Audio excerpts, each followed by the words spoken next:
pessoal, tudo bem?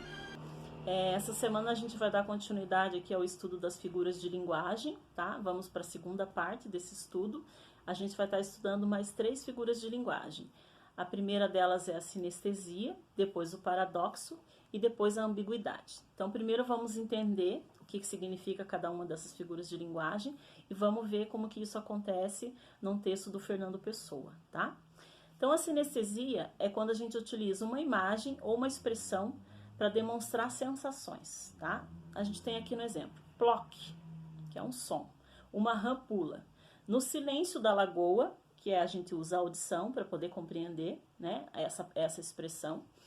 O silêncio ondula, onde a gente usa o tato, quer dizer, para você sentir a ondulação, você teria que colocar sua mão na água e sentir que está ondulando, né? Ou você teria que observar, mas para sentir você tem que utilizar o tato.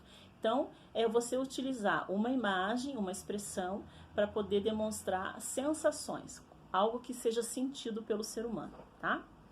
A gente tem daí o paradoxo, que é quando a gente tem no mesmo trecho, ou numa frase, ou numa parte de um texto, ideias opostas, ideias contrárias, tá? Ideias que se contrapõem, mas ali no texto elas estão juntas para criar um novo sentido. Apesar de elas serem ideias totalmente contrárias, elas são colocadas no texto para criar um novo sentido. Elas precisam se unir, essas duas informações diferentes vão se juntar para que eu possa criar um novo significado, né? Sempre lembrando que as figuras de linguagem é você utilizar as palavras de uma outra forma, com outro sentido, com outro significado, né? Aí a gente tem um exemplo. Mas se isso puder contar-lhe o que não lhe ouso contar, já não terei que falar-lhe, porque lhe estou a falar. Então você tem aqui esse contraponto de ideias opostas, né? Do contar ou não contar, falar e não falar, de ideias contrárias, né? E a última, que é a ambiguidade, que é quando você tem uma expressão e ela pode ter vários sentidos diferentes, pode ter vários significados. Uma mesma palavra, uma mesma frase, um mesmo trecho de uma música ou de um poema, de um texto, pode ter significados, vários significados diferentes para essa mesma expressão, para essa mesma palavra, tá? Vamos ao texto.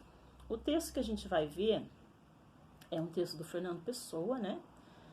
Que é um grande sofredor, esses poetas todos na época, né? Lá no começo do século XX, sofriam demais por amor. Fernando Pessoa morreu bastante jovem, com tuberculose, né? A maioria deles era muito boêmio, gostava de tomar umas cachaça, festar e sair, se apaixonava muito facilmente. E aí eles escreviam esses poemas para poder colocar para fora, para poder evadir todo esse sentimento, né? De amor que eles não conseguiam conquistar, concretizar de verdade.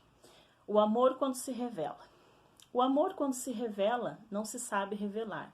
Sabe bem olhar para ela, mas não lhe sabe falar. No primeiro momento aqui, a gente já tem um paradoxo, né? Quer dizer, o amor se revela ou não se revela?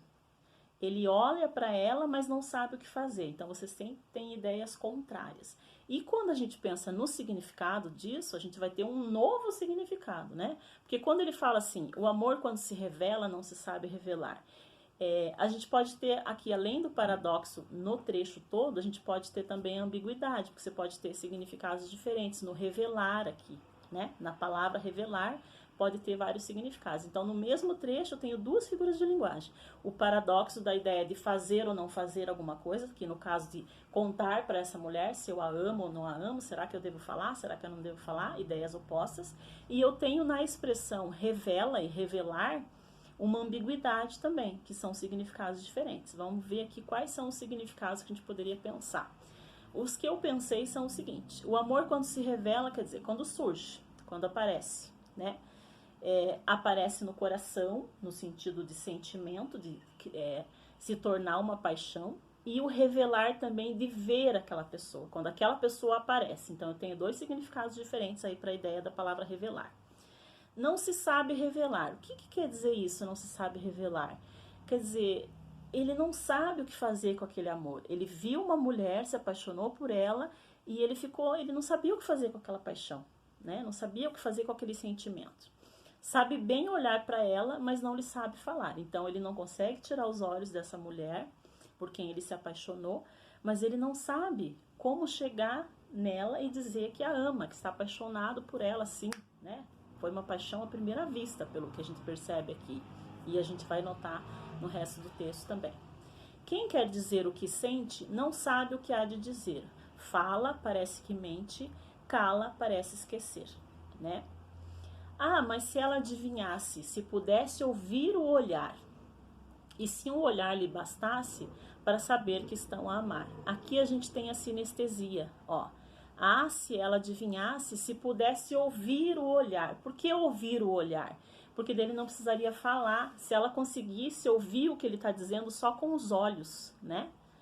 Se ela pudesse olhar para ele e perceber que ele está super apaixonado, sem que ele precisasse dizer. Então a gente percebe aqui um homem tímido, né, apaixonado, mas bastante amedrontado com essa paixão, porque ele não sabe como chegar para essa mulher e dizer que a ama, né? Ele está bastante perdido. O medo está tomando conta dele e não deixa com que ele tome uma atitude concreta em relação a esse amor. Mas quem sente muito cala. Quem quer dizer quanto sente, fica sem alma e nem fala, fica só inteiramente. Aqui a gente também tem um paradoxo, né? Mas quem sente muito cala, quem quer dizer quanto sente, fica sem alma nem fala. Mesmo ele querendo falar, ele não consegue, porque aquele medo, aquela timidez dele o impede de demonstrar esse sentimento. Então a gente vê que o próprio eu lírico aqui, que é o personagem, tá perdido, né? Ele não sabe o que fazer com esse sentimento. Você tem um eu lírico com bastante medo, uma pessoa muito tímida que não tem coragem de expressar os seus sentimentos. Mas se isso puder contar-lhe, o que eu não lhe ouso contar, já não terei que falar-lhe, pois lhe estou a falar. Novamente a gente tem aqui outro paradoxo, né? Sobre o contar e não contar, sobre o falar e não falar. E o que ele quer dizer com isso? Mas se isso puder contar-lhe, o que não lhe ouso contar, já não terei que falar-lhe, porque lhe estou a falar. Isto o quê? Isto o poema. Ele escreveu esse poema para essa mulher, para que ele não precisasse falar para ela o que ele estava sentindo. E ele espera que com essas palavras que ele colocou aqui, bastante confusas, que a gente tem que parar vários momentos para tentar entender o que ele quer dizer, mas ele espera que essas palavras que ele colocou no poema sejam o suficiente para que ela entenda o que ele quer dizer. Aí ele não precisaria falar, né? Falar com a boca. Ele falou com as palavras, né? E a gente tem esse paradoxo aqui do ficar em silêncio, mas está dizendo ao mesmo tempo alguma coisa. Porque ficou em silêncio porque são palavras, enquanto elas não são lidas, né? Elas não têm som. Mas ele não falou com a boca dele, ele expressou com as palavras que ele colocou no poema aqui, tá? Então a gente encontrou a ambiguidade, né? Lá nas ideias do revelar. Depois a gente teve a sinestesia, se pudesse ouvir o olhar, que para você sentir aquilo, você teria que observar para ter o sentimento de ouvir, né?